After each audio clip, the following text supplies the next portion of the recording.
Hello, अस्सलाम वालेकुम students. पिछले लेक्चर में हमने पॉइंटर अरिथमेटिक के ऊपर बात की थी। हमने पॉइंटर इंक्रीमेंट और डिक्रीमेंट ऑपरेटर इस्तेमाल कर पॉइंटर के ऊपर हमने देखा कि उसका क्या इफ़ेक्ट हमें आउटपुट पे मिलता है। तो बेसिकली हमने ये भी जाना था कि पॉइंटर जो है वो बेसिकली एक एड्रेस, फिज़िकल एड्रेस को स्टोर करने वाला वेरिएबल है, यानी ऐसा वेरिएबल है जिसके अंदर हम किसी भी वेरिएबल का या किसी भी फिज़िकल लोकेशन का एड्रेस स्टोर कर सकते हैं। अब बात ये आती है कि जनाब आपने फ़िज़िकल एड्रेस तो स्टोर कर लिया, लेकिन अब जो फ़िज़िकल एड्रेस आपने स्टोर किया है उसके अंदर अगर जो वैल्यू पड़ी हुई है, आप उस वैल्यू को देखना चाहें तो आप क्या करेंगे? एक जवाब तो इसका ये ज़हन में आता है कि जनाब आपने खुद ही तो उसके पॉइंटर के अंदर जो है वो एम्परसैंड ऑपरेटर के ज़रिए आपने किसी वेरिएबल का एड्रेस स्टोर किया था, तो आप उस वेरिएबल की वैल्यू देख लें, उस वेरिएबल को सी आउट करके प्रिंट कर लें। किसी हद तक तो बात आपकी दुरुस्त है, लेकिन आप इस सिचुएशन को मद्देनज़र रखें कि आपका प्रोग्राम सिर्फ इतना नहीं है जितना कि स्क्रीन के ऊपर नज़र आ रहा है, बल्कि आपका प्रोग्राम मज़ीद कम्प्लेक्स हो गया। अब उस कम्प्लेक्सिटी की सूरत हाल क्या होगी कि आपने एक पॉइंटर डिक्लेयर किया है। पॉइंटर बेसिकली डिक्लेयर करने का मकसद ही यही था कि वेरिएबल एक रहे, लेकिन उसके अंदर डिफरेंट वेरिएबल्स का एड्रेस आप स्टोर करके उसके ऊपर कोई एल्गोरिदमिक ऑपरेशन परफॉर्म कर सकें।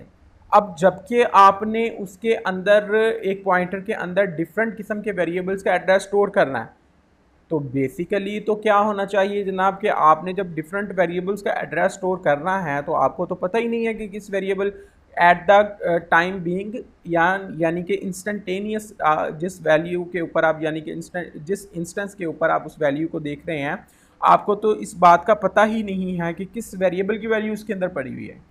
तो इस ना सिर्फ ये सिचुएशन बल्कि इस तरह की और बहुत सारी सिचुएशंस आपको फेस करनी पड़ सकती हैं अपने कम्प्लेक्स एल्गोरिदमिक ऑपरेशंस के अंदर।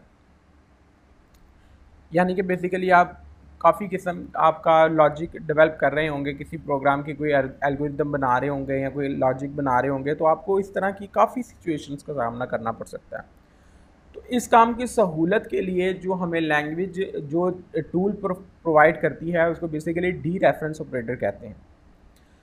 डी रेफरेंस ऑपरेटर बेसिकली किसी भी एड्रेस को डी रेफरेंस करता है, यानी कोई भी एड्रेस आप उसको दें तो वो उस एड्रेस के अंदर पड़ी हुई वैल्यू को आपको निकाल के दे देता है। Simple is that? नहीं जनाब, ये इतना भी सिंपल नहीं है। आपने डी रेफरेंस ऑपरेटर जो है वो बेसिकली स्टैटिक ऑपरेटर को ही कहते हैं।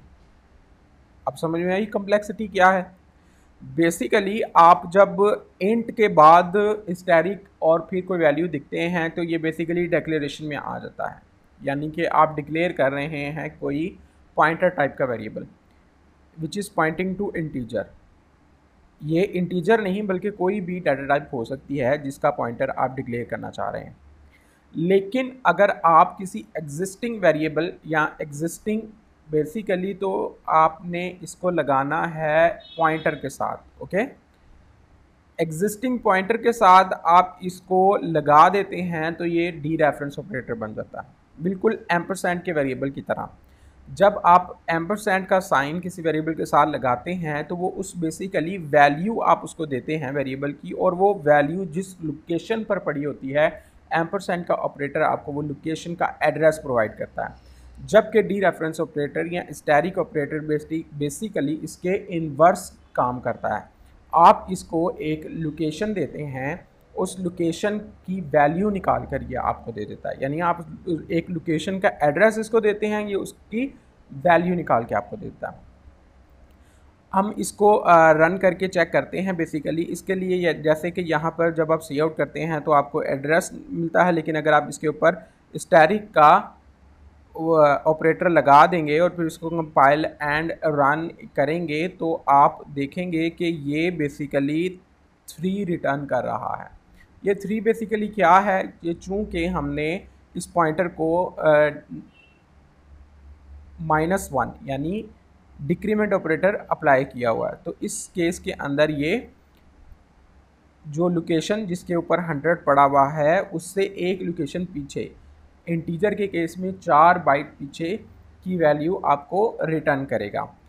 तो अब हम इसको लाइन को कमेंट कर देते हैं और फिर हम इसको एग्जीक्यूट करते हैं, तो हम देखेंगे कि जनाब ये इसने 100 वैल्यू रिटर्न की है जो कि नम के वेरिएबल के अंदर पड़ी हुई थी। तो उम्मीद है आपको काफ़ी चीज़ें क्लियर हो गई होंगी डी रेफरेंस ऑपरेटर के मुतालिक, और अगर आपको नहीं हुई तो आप उसको पूछ सकते हैं।